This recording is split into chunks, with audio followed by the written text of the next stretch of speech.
Estamos iniciando mais um programa, Diálogos sobre a Vida. Eu, Eduardo Iver, Marco Rezende, meu grande amigo, conversamos, dialogamos sobre os ensinamentos de Krishnamurti. E hoje nós vamos tocar num tema que é um tema que todos nós carregamos e que merece certamente a nossa reflexão. Haverá um término para a tristeza?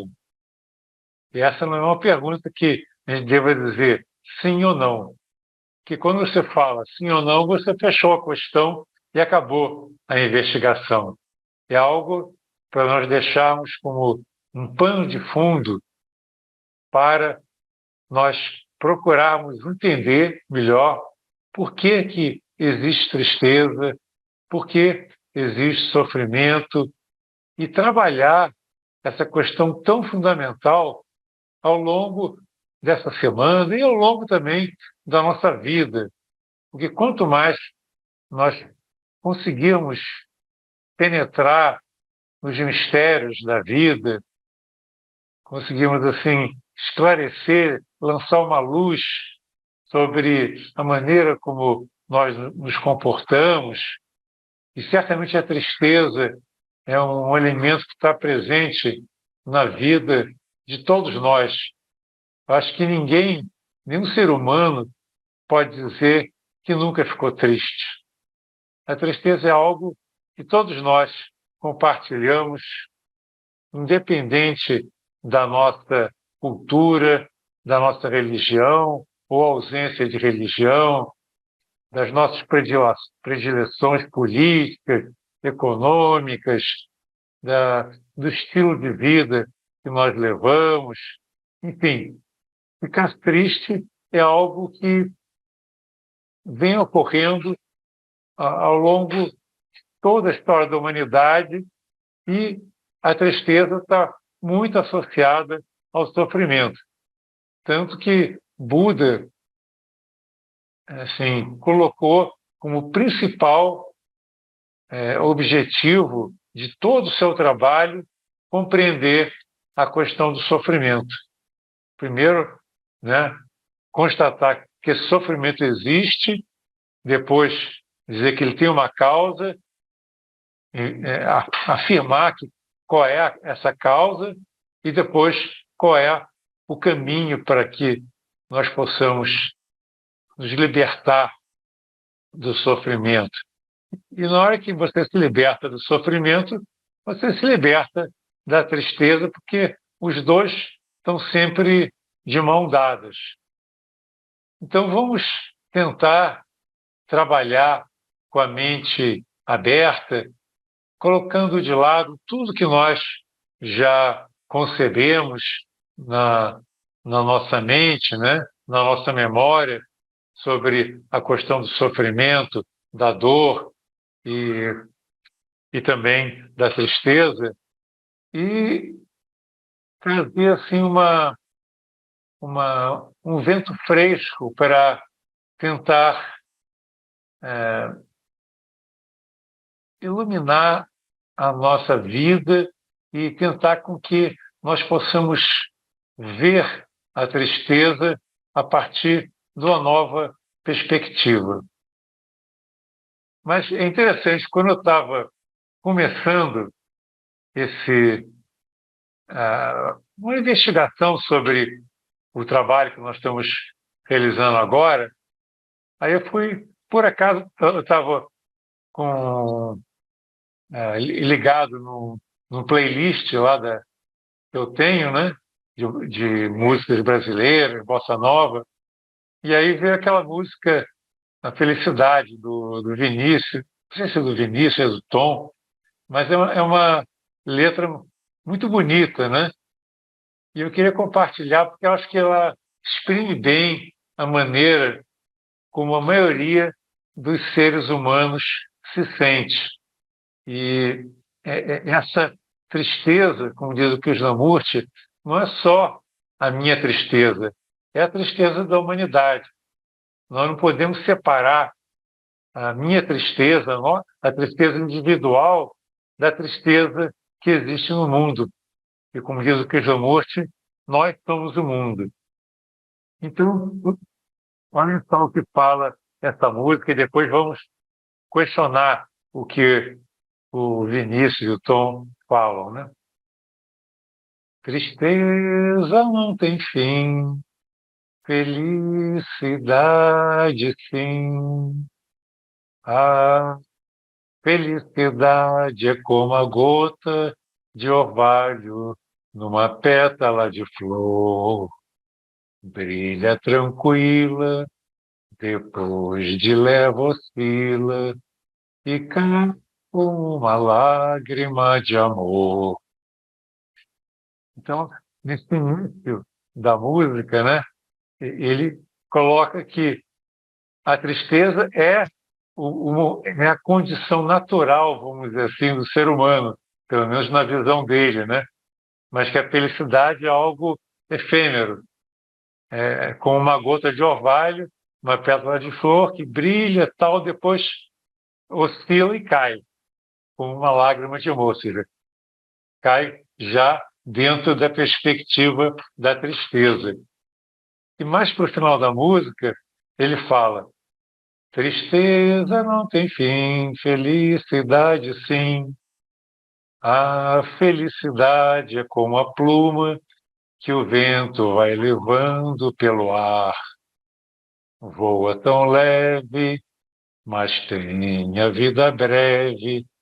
Precisa que haja vento sem parar.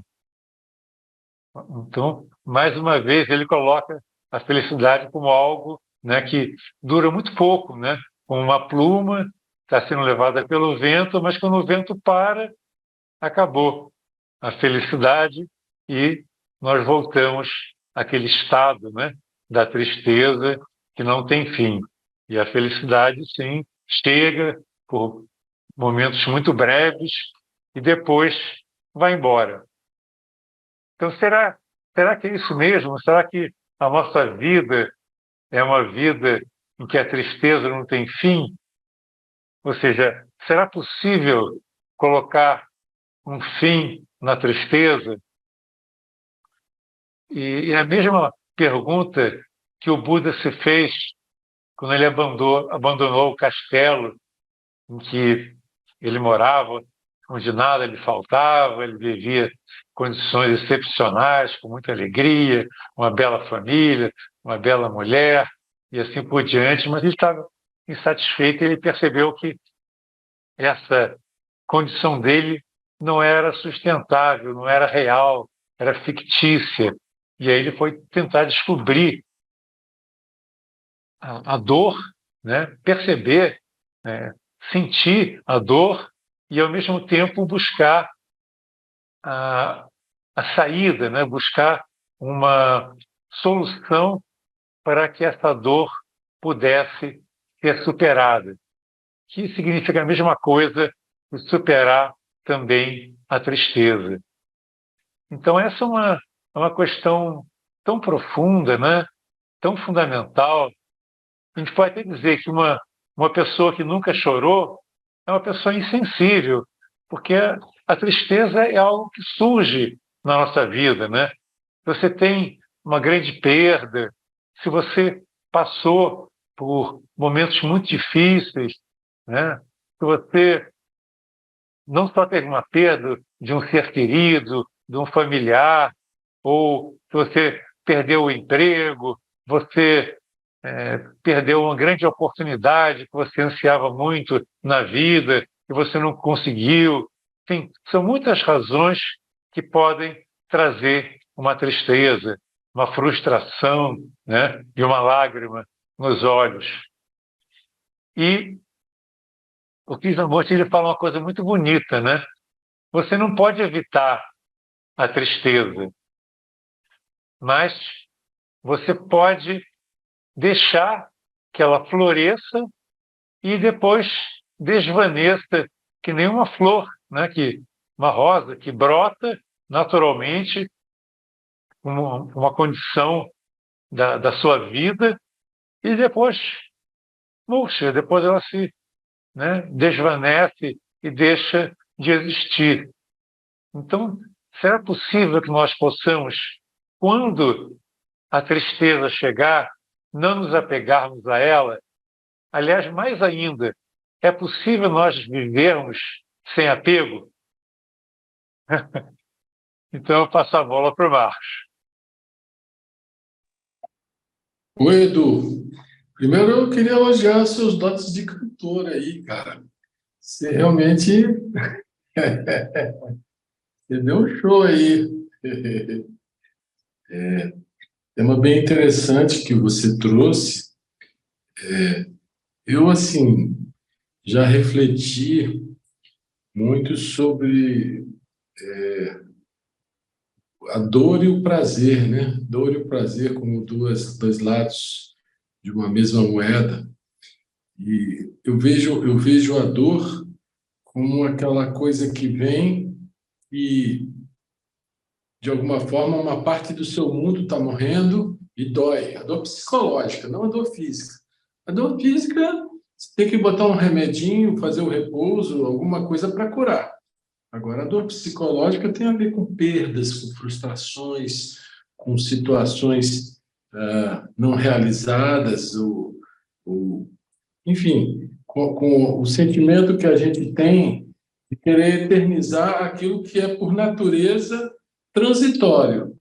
E aí, quando a transitoriedade natural nos retira ou nos nega aquilo que a gente quer, vem a dor, né? Mas eu vejo a dor como uma coisa passageira, como uma coisa que vem, quebra alguma coisa dentro da gente, né? Para que outra nasça. E a gente não deve fugir dela, a gente deve sentir, né? Sentir. Agora, a minha visão de sofrimento já é uma coisa mais prolongada. Enquanto a dor vem, exercita o seu papel e vai, e ela produz transformação, o sofrimento já é algo prolongado, nutrido, né? O pensamento vai alimentando aquela dor e ela, ao invés de passar, ela fica uma coisa mais crônica. Assim que essa é a compreensão que eu vinha refletindo sobre esses temas. Agora, a tristeza mesmo, eu nunca tinha parado para refletir. Qual seria a diferença entre a tristeza e o sofrimento, né? A tristeza e a dor? Eu vejo que é lógico que um momento de dor pode ser um momento de tristeza, não tem dúvida, né? Um momento triste. Mas desde que a gente aceite a vida como ela é, aceite as perdas, aceite tudo aquilo que ela está nos negando, a gente aceite de bom coração, ela passa, desde que a gente olhe de frente para aquilo.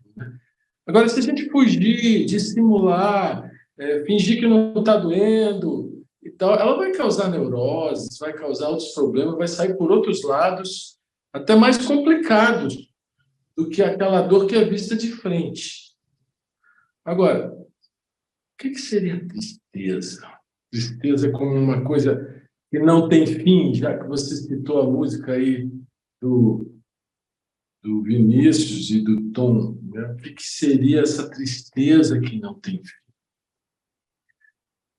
Eu penso que isso tem um pouco a ver com o gosto pela vida, uma coisa diferente, que não é só a dor ou o sofrimento alimentado, em que a mente alimenta a dor através do pensamento.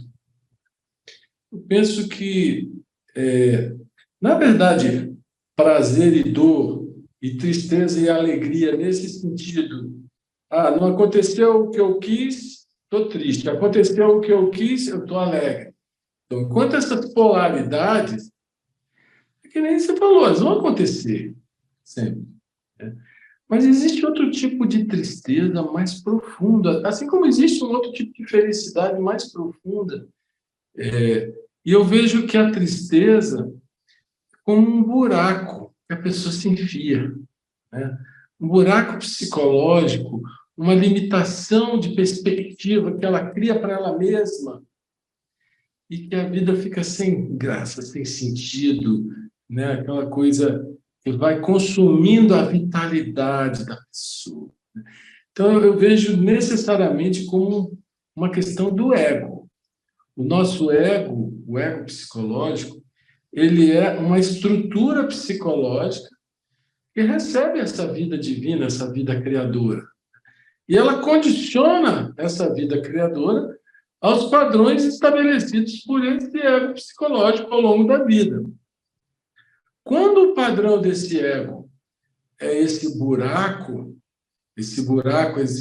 existencial, que não é capaz de ver beleza em nada, que vê tudo com cores escuras, né? Realmente é preciso um trabalho muito forte de observação de si mesmo, né? De observação dessa estrutura emocional criada, né? Que traz uma limitação que deixa a vida sem perspectivas. Nada tem beleza, nada tem alegria, nada tem amor. Eu acho até que na tristeza, não aquela que vem e que vai, mas naquela que vem e que fica, eu vejo assim uma perda do sentido da vida, uma perda da alegria de viver, que não é aquela alegria de viver, não é aquela alegria ocasional que vem quando uma coisa veio a seu favor e que você conseguiu o que você queria ou não. A alegria de viver, ela não depende de nada. Ela é um estado em que você naturalmente você tem essa alegria. Pode até não ser permanente, porque a gente oscila entre essa vida da dimensão criadora, ou eu superior da linguagem teosófica, e a vida desse ego psicológico, ou eu inferior da linguagem teosófica. A gente oscila, a gente vai numa, vai noutra. Né? Igual, eu imagino assim um golfinho na água, que ele é um mamífero, o golfinho, então ele tem que vir ao ar para respirar. Então ele vem ao ar, inspira, mergulha na água, expira, vem ao ar. Assim eu vejo o lado criador da nossa vida, que é o eu superior, né? Eu diria que é o golfinho no ar. E o lado um pouco bem mais obscuro da nossa vida, né?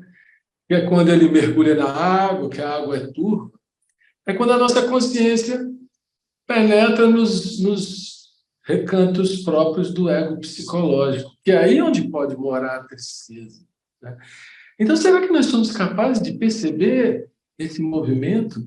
Que existe esse ego psicológico, que existe esse eu vinculado às coisas materiais, externas, todas transitórias, que elas vão ser tiradas mais cedo ou mais tarde. Todas. Até o nosso corpo vai ser tirado, nós vamos sair dessa dimensão aqui.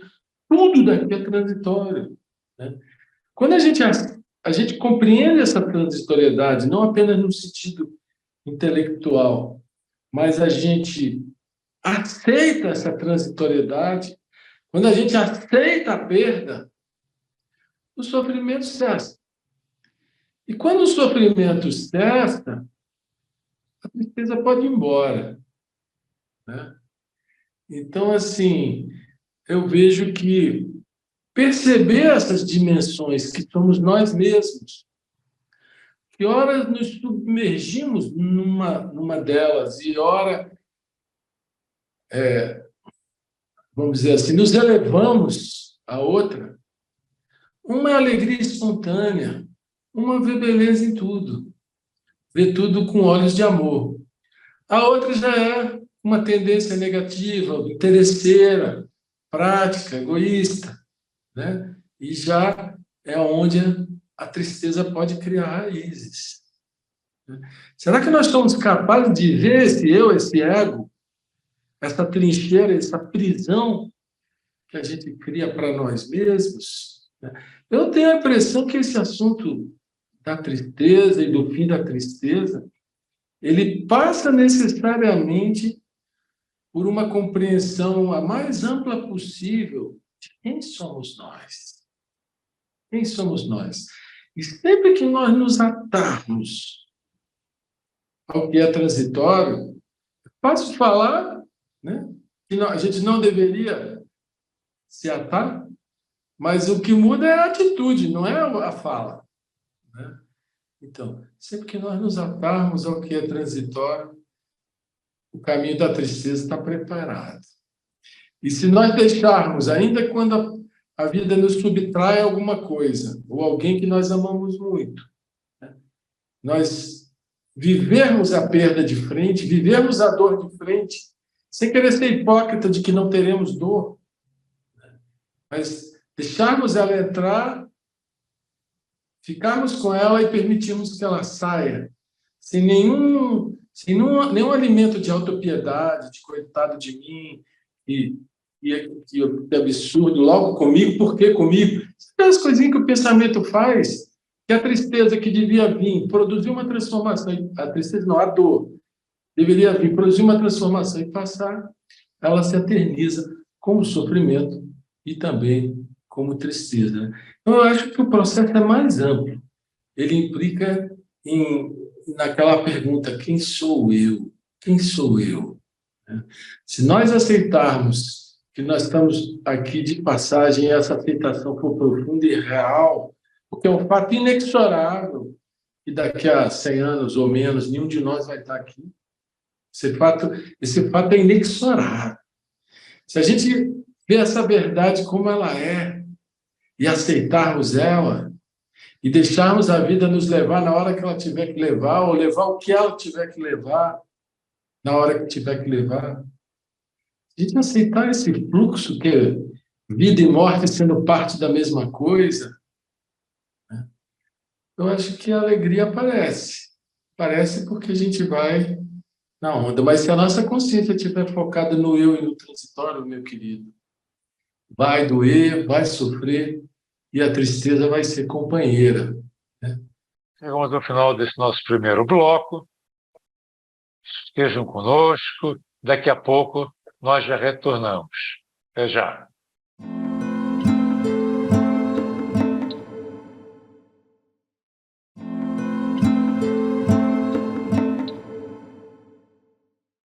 Estamos de volta, tratando do tema significativo. Haverá um término para a tristeza? A investigação é algo tão fundamental. A gente não está em investigação, a gente não está estudando uma coisa abstrata. Nós estamos olhando para algo que faz parte da nossa vida. Todos nós já sofremos, todos nós já choramos, todos nós já passamos por momentos difíceis. E então, como diz o Krishnamurti, né? Nós compartilhamos com toda a humanidade essa tristeza. E ele fala uma outra coisa que eu acho muito interessante. Nós não podemos começar esse tipo de estudo, de investigação, com qualquer certeza.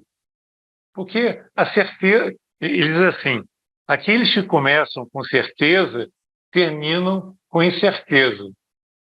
Já aqueles que começam com incerteza, ou seja, questionando, perguntando, investigando, podem terminar com absoluta certeza e não com uma certeza relativa. Você vê? Interessante isso, né? O tipo de investigação que ele propõe para nós, que nós estamos fazendo aqui nesses domingos, né, é uma investigação aberta, onde nós temos que admitir que nós não sabemos, mas que nós estamos buscando juntos uma melhor compreensão de tudo aquilo que afeta a nossa vida e buscando meios de clarear, de trazer luz para que nós possamos viver com melhor qualidade. E na medida que a gente consiga compreender todo esse processo da vida, todo mundo vai viver melhor, não só nós. E, no caso da tristeza, ele enfatiza muito que nós não podemos nos preocupar apenas com a nossa tristeza, com os nossos problemas, com o nosso sofrimento. Porque a nossa tristeza é a tristeza do mundo. Nós somos o mundo. E nós temos que olhar que o mundo está sofrendo, o mundo está triste também, especialmente nesse momento, com tantas guerras, com tanta violência, a gente vê não só lá na guerra entre a Ucrânia e a Rússia, que na verdade tem assim, trazido impacto para o mundo inteiro, mas em todo o mundo nós vemos problemas os mais diversos, estupros, assassinatos e perdas as mais diversas, pessoas que não têm o que comer, pessoas que são refugiados climáticos porque as suas terras se tornaram improdutivas, as pessoas que perderam as suas casas com as inundações, com os deslizamentos das montanhas. Então, você vê as pessoas sofrendo nas guerras, nos desastres naturais. Então, tudo isso é a realidade que nós presenciamos. E nós não podemos nos afastar dessa realidade. A realidade é que existe sofrimento e existe tristeza no mundo. Se nós negarmos isso, nós estamos nos afastando, nós estamos criando um sentimento de separatividade que não leva a lugar nenhum, não leva a uma percepção maior da realidade. Agora, uma coisa é você estar ciente de todo essa tristeza que existe no mundo e buscar meios de transformar essa tristeza na medida que você se transforma também, porque você não transforma o mundo sem se transformar. Isso é uma coisa que eu acho que nós já conversamos muito aqui e que é muito claro. Mas o que você pode fazer? É trabalhar sobre você mesmo. Então, por exemplo, se você está alimentando uma tristeza artificialmente, você está contribuindo para a tristeza da humanidade. Olha que coisa interessante, né? Você teve uma perda, uma grande perda, um familiar que se foi, seja pai, filho, mãe, amigo, ele se foi, né? Então, você está triste. Agora, se você transforma essa tristeza num luto permanente, né? Se você alimenta essa tristeza e não permite que ela naturalmente se desfaça, porque na vida é assim. Existem momentos que você é impactado por alguma coisa, isso faz parte do fluxo da vida. Mas eu lembro das palavras do Buda, né? Ele diz: nada subsiste sem alimento. Então, também a tristeza, ela só persiste se você alimentá-la, se você ficar pensando na tristeza. Isso, para mim, foi uma grande descoberta, né? E eu percebi isso em mim mesmo, já há muito tempo atrás, que às vezes acontece alguma coisa que te incomoda muito, né? Aquilo lá te impacta, né? Mas em vez de você deixar passar, a mente fica mastigando aquilo, que nem houvesse assim uma curtição da tristeza. E aí você fala para os outros do seu problema, tal. Isso é muito chato para os outros ficar ouvindo da sua tristeza, dos seus problemas, das suas inquietações. Ninguém merece ficar ouvindo esse tipo de coisa, porque a tristeza acaba contagiando outras pessoas, né? Isso é muito evidente no enterro, no velório, né? A tristeza acaba sendo espalhada, né? Há uma contaminação das pessoas. As pessoas, antes de chegar lá, no momento do enterro, do velório, estavam bem. Aí chegam lá, começam a chorar. Por quê? Porque aquele ambiente contaminou as suas emoções, a sua mente, né? Então, olha a responsabilidade que nós temos. Se nós estimulamos uma tristeza artificialmente, né, alimentando-a com mais e mais pensamentos e curtindo, né, aquele luto, aquela tristeza, você está prejudicando os outros. Porque ninguém gosta de viver com uma pessoa triste, assim como ninguém gosta de viver com uma pessoa rabugenta. Agora, é tão mais agradável, né, você viver com uma pessoa alegre, uma pessoa feliz, uma pessoa que está de bem com a vida. Então, você não pode evitar os impactos que a vida te traz. Esses momentos, né, de perda, que são um momento difícil, mas você não precisa alimentar. Existe um fluxo natural, como eu falei antes, né, da flor que floresce e depois desvanece naturalmente. Você tem que deixar que essa tristeza se vá sem ficar alimentando artificialmente, né? Porque isso aí é uma coisa do ego. O ego que às vezes se apega ao sofrimento, achando que isso aí, né, é uma parte importante da sua vida, esse sofrimento, que as pessoas vão ter pena de você por causa da sua perda, por causa da sua tristeza. Então você, né, alimenta aquilo para que os outros te confortem, para chamar a atenção dos outros. Você vê quantos mecanismos psicológicos nós criamos, né? Ah, eu sou um pobre coitado, a vida só está sendo injusta comigo, eu não merecia isso. A gente não ouve isso constantemente de muitas pessoas que estão sempre reclamando da vida, tristes, né? Deprimidos. Isso é muito ruim para os familiares, para os amigos, né? E para toda a sociedade. Então, se nós estivermos conscientes disso, nós não vamos deixar que isso aconteça conosco. Nós vamos perceber o quanto esse nosso eu interfere num processo que seria natural de você ser impactado, mas depois deixar a coisa passar. E o ego acaba, né, fazendo aquele processo de dor, de tristeza, de mal-estar, sabe, de também de frustração, durar um tempo maior, fingindo-se de pobre coitado, às vezes até simulando um estado para que os outros lhe tragam atenção, conforto. Então, essa postura nossa diante das situações que a vida nos traz é muito importante. Nós temos que estar muito atentos para deixar que tudo flua naturalmente, mas que nós sintamos que, ao contrário do que aquela música do Vinícius fala, né? O natural não é a tristeza, é a felicidade. A tristeza pode vir, mas ela vai embora naturalmente. A felicidade é a condição natural do ser humano. Isso aí está nas escrituras hindus. Inclusive tem um termo, né, que é Ananda, que quer dizer felicidade, bem-aventurança, e segundo os hindus, é a condição natural do ser humano, a bem-aventurança. Então, se nós nos abrirmos para a nossa verdadeira natureza, nós vamos viver em paz, nós vamos viver cada vez mais, nós vamos tocar essa bem-aventurança.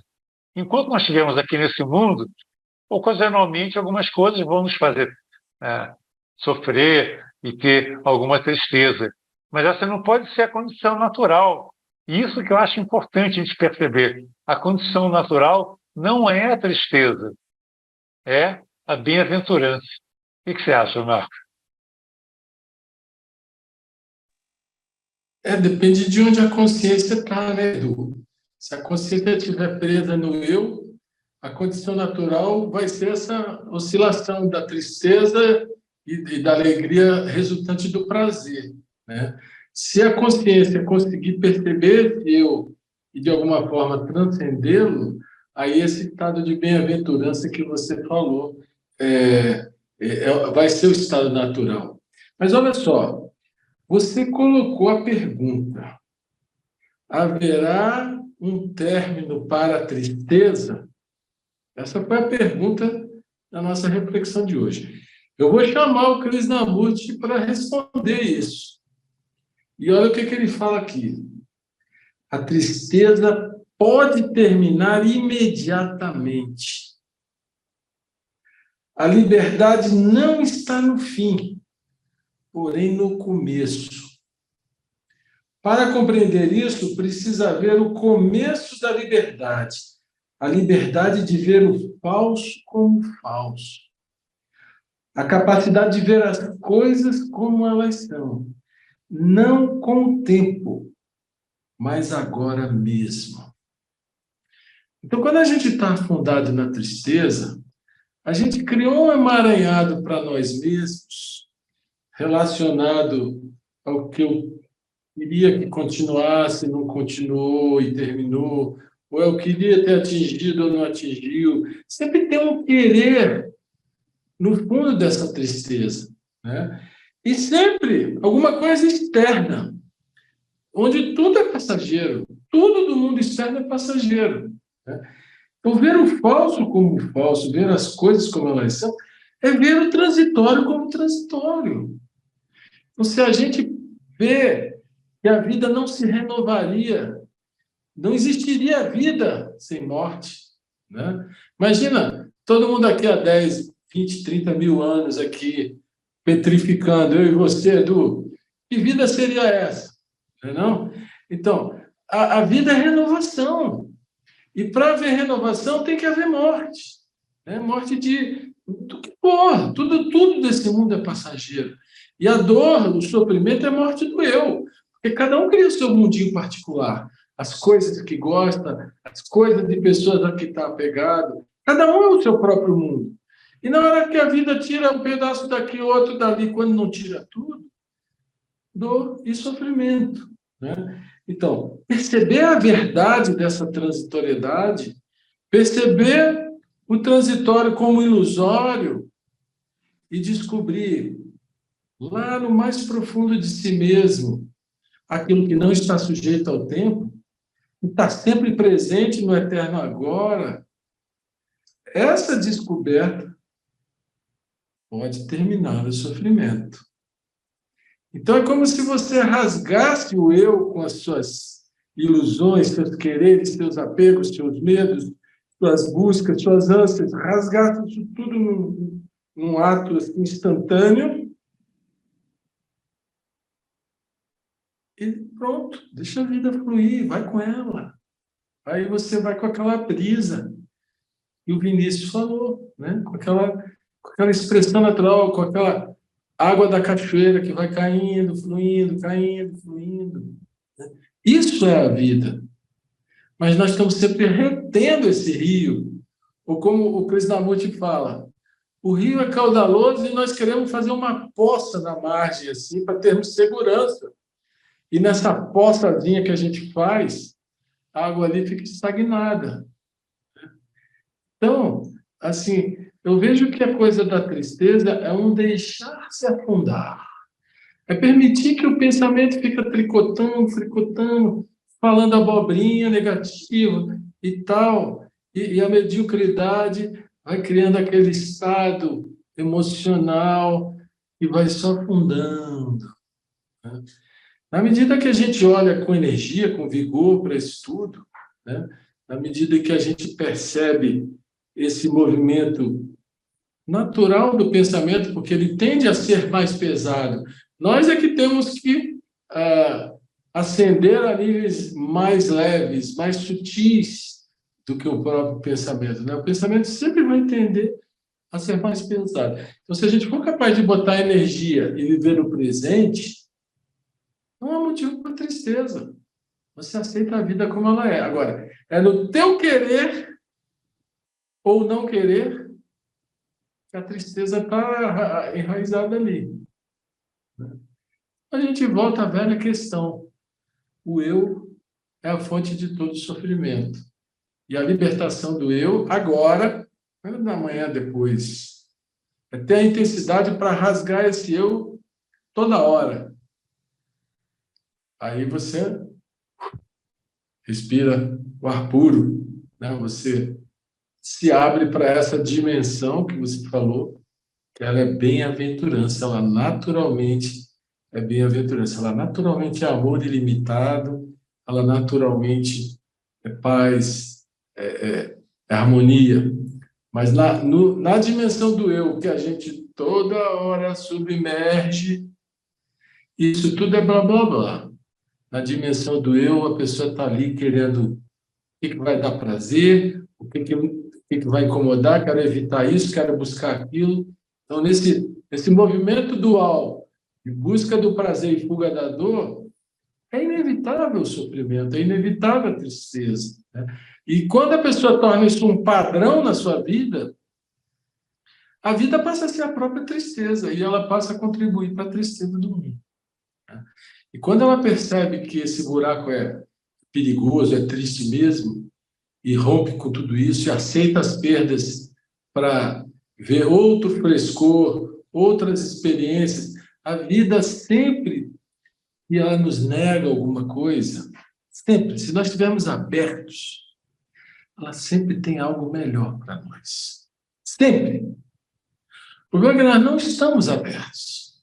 E a gente se apega ao que ela negou, ao que ela não, ou ao que ela tirou, né? E deixamos de aprender com ela. Deixamos de permitir que ela nos faça crescer e que ela nos ensine pela melhor experiência, né? Então, o fluxo da vida que nos arrebata, né? Esses choques são para o nosso despertar.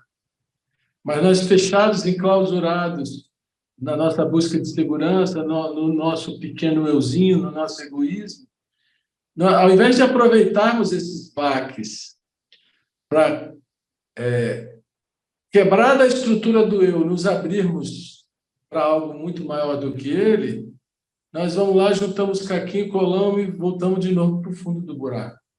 Enfim, eu acho que esse é um trabalho muito importante que a gente fala toda vez, mas tem que fazer todo dia. Né, Edu? O Picamote fala, ele diz que para que nós possamos chegar a esse estado que você se referiu, de transcendência, né, de libertação da dor e da tristeza, nós precisamos despertar a inteligência. Essa inteligência que não é uma inteligência minha, não é uma inteligência do eu. Isso é muito importante de entender, né, Márcio? Você falou muito que o eu é o problema. E essa inteligência que o Krishnamurti aponta não é esperteza, que é uma qualidade do eu. É algo que é muito mais abrangente, que está além dos domínios do pensamento. Então, quando essa inteligência desperta e você se conecta com todo o processo da vida, com toda a teia da vida, então é possível você compreender tudo o que está acontecendo de maneira diferente, né? E aí, as razões que levaram à tristeza também desaparecem, porque você vê, a partir de um ponto de vista muito mais amplo, aquilo que está acontecendo na sua vida. Tudo bem que os impactos, enquanto nós somos humanos, nós vamos sofrer os impactos, mas uma vez que a gente passou aquele momento, né, nós voltamos a mergulhar no nosso interior, tocar essa inteligência, essa luz divina que está sempre disponível, se nós quisermos nos abrir para ela, é possível, então, nós vivermos de forma diferente e aí nós podemos dissipar a tristeza, o sofrimento, não só o nosso, que aí seria uma coisa egoísta, mas trabalhar para um mundo de paz, um mundo em que as pessoas possam se perceber como conectadas, em que as guerras vão, aos poucos, desaparecer e que toda essa tristeza que nós percebemos, que é fruto do egoísmo, também vão desaparecer. É por isso que ele diz, como você disse, que nós podemos mudar agora. Então, se nós podemos mudar agora, a tristeza também pode mudar agora. Chegamos ao final do nosso programa. Fiquem com a gente, não só nesse veículo, mas na TV Suprem, nos canais do YouTube da Sociedade Teosófica do Brasil e da União Planetária. Até o próximo programa.